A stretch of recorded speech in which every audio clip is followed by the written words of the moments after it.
Bien, continuamos con más 678. Como les había prometido, vamos a ver el informe sobre el campo, que es El campo desmiente al campo. Lo vemos. Los que se arrogan ser el campo versus el campo.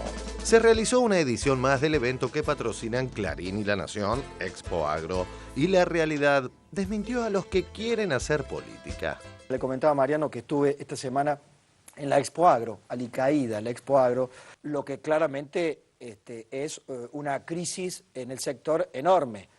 Todo se saca del campo, al campo poco. Ayer empezó Expo Agro en Ramallo, en la provincia de Buenos Aires, y siempre es interesante cuando empieza Expo Agro mirar las notas que salen en Clarín y en La Nación, que son los organizadores de este acto, para testear un poquito cuál es el humor real que hay en el campo. Porque cuando uno escucha a los dirigentes rurales parece que el campo está pasando una crisis tremenda, que está todo mal, pero cuando lees las crónicas de Pasa en Expo Agro, te encontrás con otro clima. Por ejemplo, hoy en el diario Clarín se cuenta en la nota cómo se presentó ayer una cosechadora espectacular, muy moderna, que funciona por computadora y demás, que vale $650.000.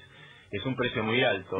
Y dice, varios productores se anotaron con la esperanza de poder acceder a los préstamos del Banco Nación con una tasa del 17,5 y comprarla. Digo, hay mucho entusiasmo, cuenta la nota, por comprar esta máquina y otras que se presentan en Expo Agro. Alicaída, la Expo Agro, lo que claramente es una crisis en el sector enorme. Todo se saca del campo, al campo poco.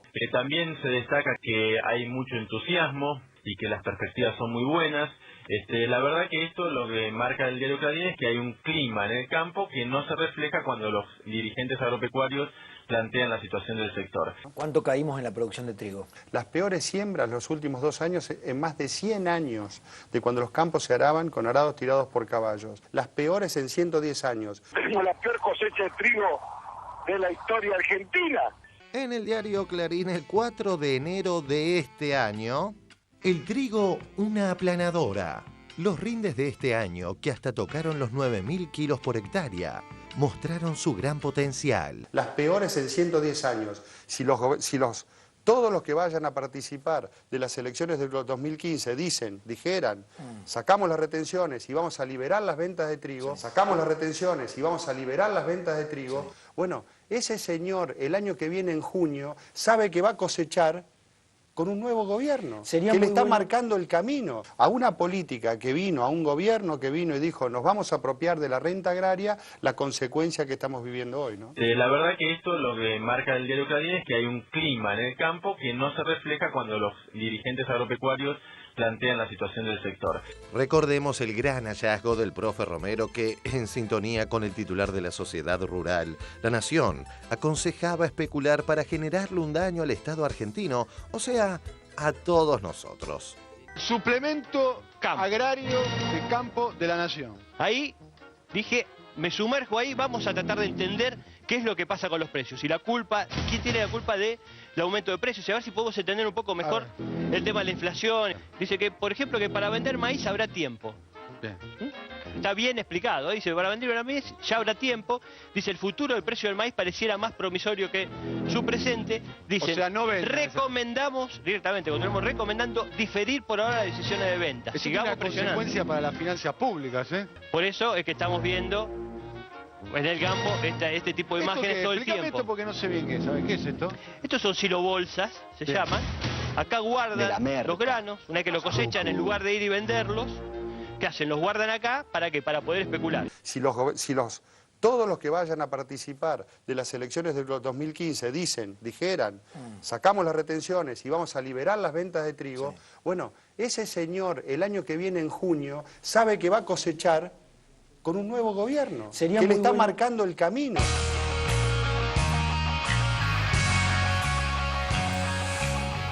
Bueno, ¿está marcando el camino?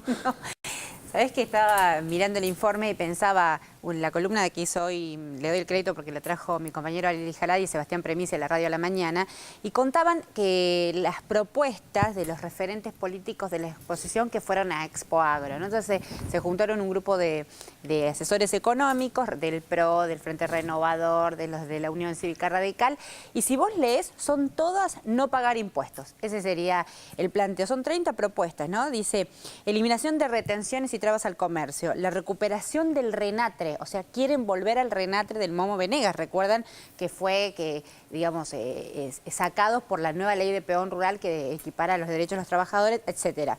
El impulso al comercio y a la exportación agropecuaria. Y hay un capítulo muy interesante que dice ningún control de precios, ni precios máximos, ni sugeridos, ni precios cuidados, ni precios congelados. O sea, toda la política de control de precios la eliminan. Esta fue, entre otras, no es larguísimo, no me voy a poner a leer como Dante.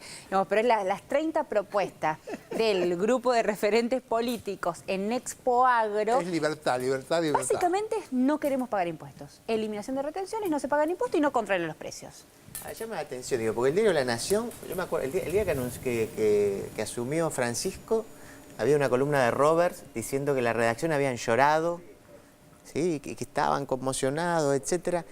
Y lo que leíamos de Francisco al principio, hablaba de la evasión fiscal egoísta.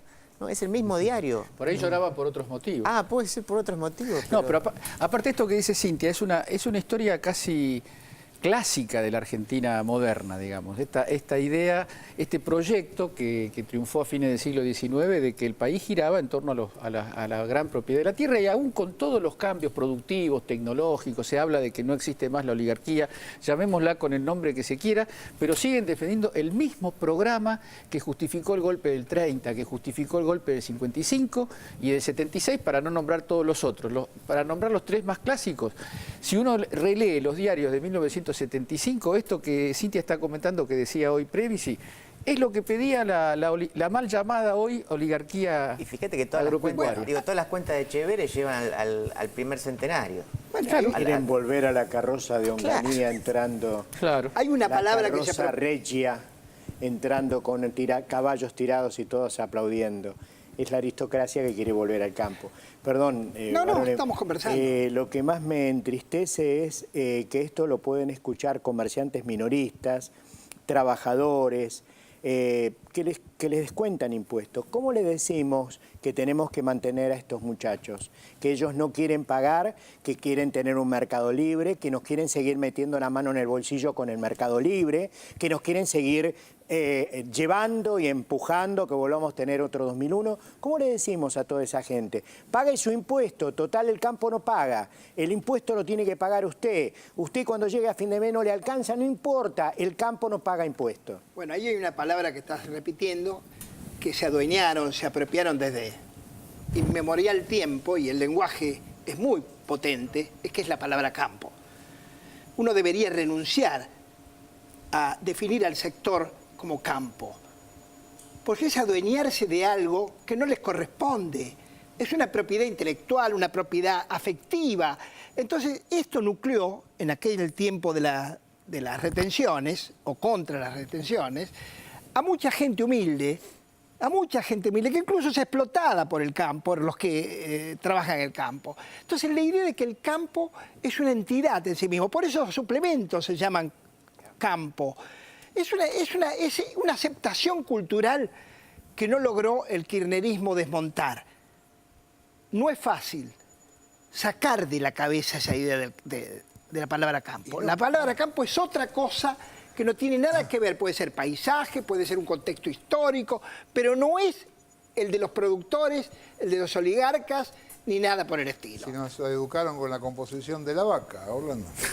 Así es eso, exactamente. Agropecuarias. Claro. De lo que hablamos es eso. Pero a mí lo que me impresiona de Chevere es la impunidad que tiene para mentir, ¿no? Como de Angeli. Porque David Cufré mostraba los titulares de Clarín sobre lo bien que le ha ido al campo, lo que han ganado los productores agropecuarios a lo largo de estos años. Entonces, decir que fue la peor cosecha de trigo en 110 años, la verdad que uno lo mira a Chevere y está lejos de tener el physique du rôle de un señor proletarizado, ¿no? está claro que le ha ido muy bien y de generación tras generación le va muy bien. Entonces, me parece que no mientan más, no quieren este proyecto porque están pagando demasiado en función de lo que ellos quieren.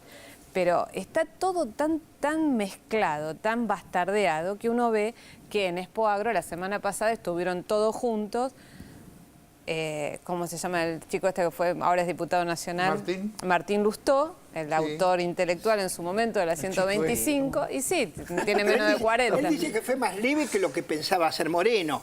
La excusa que les dio... Bueno, no importa. Lo concreto es que tuvo que renunciar. ¿Por qué tuvo que renunciar en ese momento? Por el desbande que se armó con las patronales del campo. Pero lo perdonaron.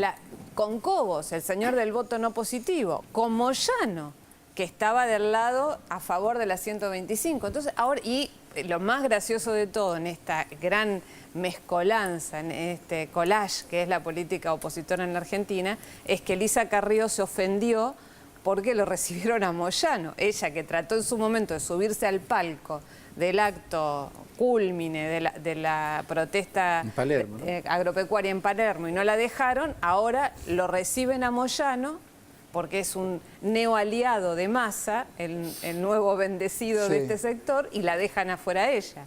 Entonces ella se siente afuera. Entonces esto es, la verdad, es un asco. No, y en la foto... No, es un asco. Son convicciones muy profundas, de la profundidad de la raíz de la soja. Bueno, pero es que llega un momento que es asqueante, porque, digamos, tenés una línea, decir, mantenete con un determinado discurso y sé mínimamente consecuente con eso. A la foto hay que agregarle el Momo Venegas, Patricia Bullrich y Claudio Escribano. Cuando Nora, y podemos decirlo todo, esa impunidad para decir una mentira, de inmediato aparece el oficio periodístico, si es que existe todavía. ¿Qué significa? Que cuando a alguien le da una cifra que es inexacta, si alguien le dice que la Tierra, uno le dice, no, porque la Tierra no es redonda, sino que es cuadrada, uno dice, mire, discúlpeme, pero hay siglos de civilización que han descubierto. ¿Por qué cuando De Angeli le dice a un periodista que es la peor cosecha, el periodista no dice, sabiendo, todos tenemos una información básica, todos, cualquier periodista tiene una información diaria básica, que es un manual elemental, no hace falta tener ni siquiera inteligencia para eso? No, no es así. Es el récord de cosecha. Y lo que fue récord fue la evasión. Lo que fue récord fue la no liquidación. Lo que fue récord fue el sabotaje a las finanzas públicas propagandizado por Maslatón, por Echeverri y por la Mesa Las. Ese es el récord de infamia política.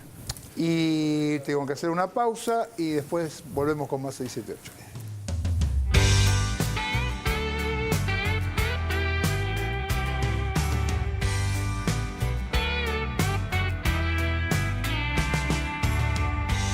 Tengo sueños en mis labios y los echaré a volar.